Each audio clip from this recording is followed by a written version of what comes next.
আমার আবার মেলা ধৈর্য, ব্যাপক ধৈর্য। আমার ধৈর্যের আবার প্রমাণ আছে। কিবা করে সেইটা আগে কই। আমাগো গ্রামের ভাই ব্রাদার যদি নতুন বিয়া করে, সকালবেলায় তো আমগো মা চাষিরা চুলা যায় বাড়ি ঘর ভাঙ্গা দেখবার নিগা। আমারে আবার বহুত কয় যায় নতুন ভাবি দেই কাহি।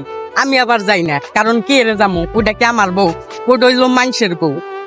হেরা যদি আমারে যেতই কই গে, আমি তো একটু যামু না, কারণ দেখলি যদি আমার বউ হয়ে গেল নি, তাইলে আমারে কেউ বাইন্দাও রাখা হাঁটতো না।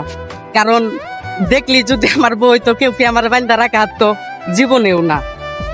ওই নতুন ভাবে যদি মনে করো যে পুরান হয়, মনে করো যে 6 মাস পরে তো পুরান হয়ে যায়। 6 মাস পরে আবার আমগো বাড়িতে মরিচ করজন নিগা আহে, ডাইল চাল করজন নিগা আহে।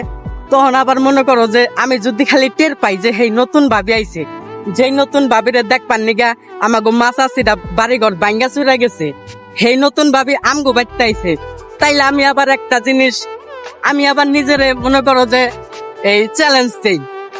আমি নিজেই চ্যালেঞ্জ দেই, যেই ভাবিরে আমাগো মাছ আসিরা দেখবার নিগা চুলা গেছে, হেই ভাবি আজকে আমার চোখের আমার সামনে থাকবো, তারপরও আমি চায়া দেখবো না। এইটা আমি নিজের চ্যালেঞ্জ দিই, যে দেখি আমার ধৈর্য কত।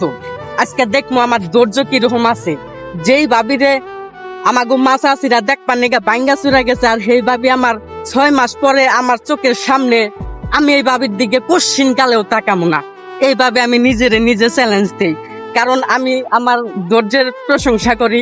ঠিক আছে, মানে প্রশংসা না, আমি আমার ধৈর্য দেখি যে আমার কেমন ধৈর্য। তো আসলে আমার ধৈর্যের কথা তোমরা কেউ কইতাইও না। এখন একটা ডায়লগ দেই, ঠিক আছে?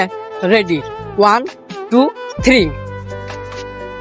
তোরা চাইলে অন্য কিছু কইতে পারোস, কিন্তু আমার ধৈর্যের কথা কবি না। কারণ আমার ধৈর্যের কথা কইলে আমি তো দূরের কথা, আমার নগের ডাই তো করে স্বীকৃতি দিব না।